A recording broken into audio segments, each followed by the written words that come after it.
Civil Service and Communications, the Honorable Ayaz Syed Qayyum, to move his motion. You have the floor. Thank you, Mr. Speaker. Sir, Mr. Speaker, for the purpose of Section 145, subsection 1 of the Fijian Constitution, and pursuant to Standing Order 131, I move that Parliament approve A, to amend the parliamentary approval dated 25 May 2020 for the Fijian $455 million government guarantee to Air Pacific Limited trading as Fiji Airways, to read as follows, and I quote, Parliament approves that the Government of the Republic of Fiji guarantee Fiji Airways borrowings consisting of a mix of domestic borrowings of up to Fijian $191.1 million and offshore borrowings up to US $117.1 million, with a total limit of approximately Fijian $455 million, valid until the guaranteed facilities are discharged by the lender or fully settled. And B, that Fiji Airways pay a one-off fee of 15% on the Fijian $455 million government guarantee. Thank you, sir. Is there a seconder? Honourable Speaker, sir, I beg to second the motion. I now call upon the Honourable Attorney General and Minister for Economy, Civil Service and Communications to speak on his motion. You have the floor. Thank you, Mr. Speaker, sir. Mr. Speaker, sir, this motion seeks to amend the motion that was tabled and subsequently approved by Parliament. The members will note that the guaranteed amount is not changing at all. What is actually changing is the period of the guarantee, and the period of guarantee originally was valid for 3 years, effective from 30th May 2020 to 30th May 2023. Now it will read valid until the guaranteed facilities are discharged by the lender or fully settled, and that we now have a guarantee fee, a one-off guarantee fee of 15% of $455 million. Mr. Speaker, sir, why are we doing this? And just by way of background, Mr. Speaker, sir, as we all know that following COVID-19, all the airlines in the world were affected. Airlines have shut down, some have gone into administration, and others, of course, have been assisted by their governments directly through budgetary support. Again, by way of background, Mr. Speaker, sir, the Fiji Airways is 51% owned by the Fijian government. Qantas owns 46.32%. Air New Zealand owns 1.94%. Government of Kiribati owns 0.27%. Government of Tonga owns 0.27%. Government of Samoa owns 0.12%. And Government of Nauru owns 0.08% of Fiji Airways, Mr. Speaker, sir. Mr. Speaker, sir, the suspension of flights, of course, the closure of borders, like I said, has played havoc with the airline industry all over the world. Mr. Speaker, sir, unlike other countries, and I've said this before, and I probably would like to respond to, I'm sure, the questions that may arise, many countries in the world have assisted their airline carriers. In New Zealand, for example, Mr. Speaker, sir, has been assisted by the New Zealand government of New Zealand $900 million government loan with the option to convert to equity. In other words, giving us loan, and they may then say, okay, don't pay us the loan back, but we just give you new shares. Air France have received about $9.7 billion. American Airlines, about $58 million.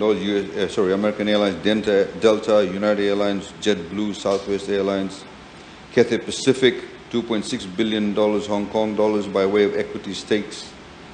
Lufthansa, a mixture of equity and grant.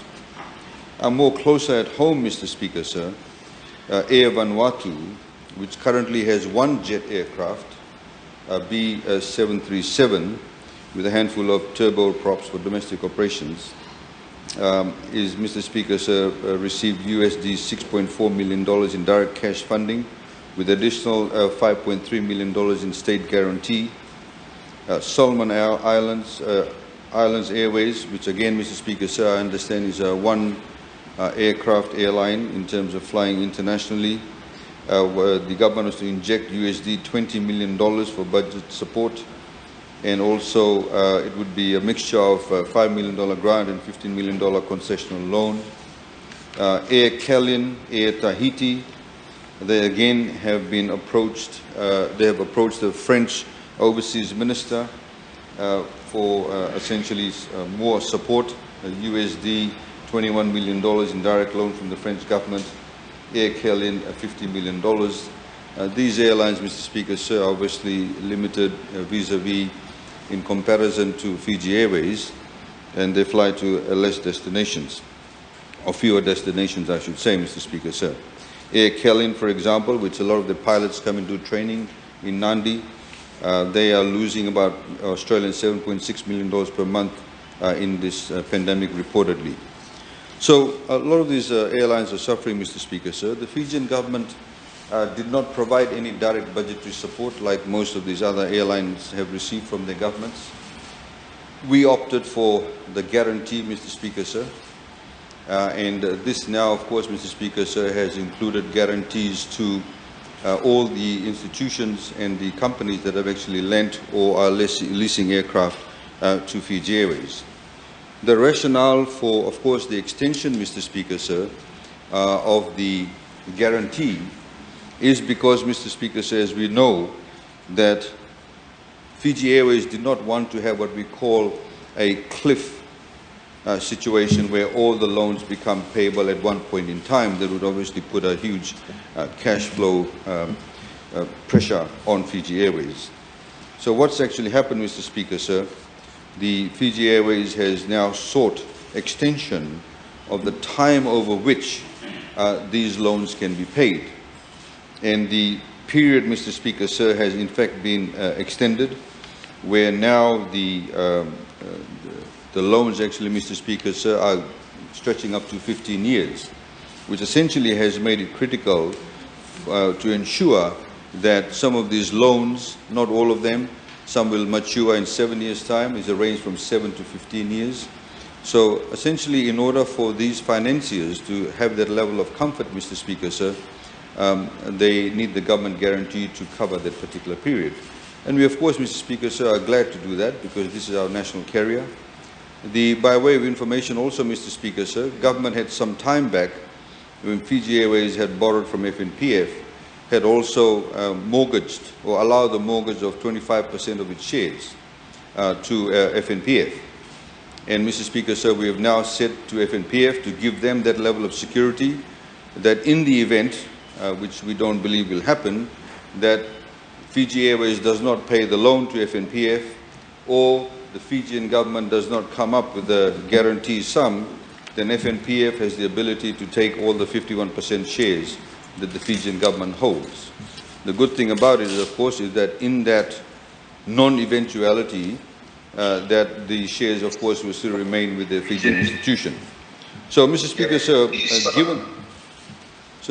sir, given these imperatives, Mr. Speaker, sir, we are asking Parliament to, of course, Mr. Speaker, sir, now extend the guarantee facilities until the loans are discharged, and to have a one-off payment for the particular service, if you like, or guarantee that the Fijian government is providing. How did we come up with the 15%, Mr. Speaker, sir? As I mentioned yesterday in the discussions we had regarding Fiji Airways, that BNP Paribas, which is a French company, internationally recognized company, that did recently valuation of not just the company itself, but also in respect of the valuation of the support that the Fijian government actually has provided to Fiji Airways. And essentially what they are saying is that the BNP Paribas values the Fijian government support from the guarantee financing in the FNPF share mortgage based on the existing cap at around $68 million to $89 million, which average about 78.3%. $78.3 million, Mr. Speaker, sir. So this is why, Mr. Speaker, sir, we've had this fee of 15% on the $455 million government guarantee. I urge Parliament to support this motion. Thank you. thank the Honorable Attorney General for his motion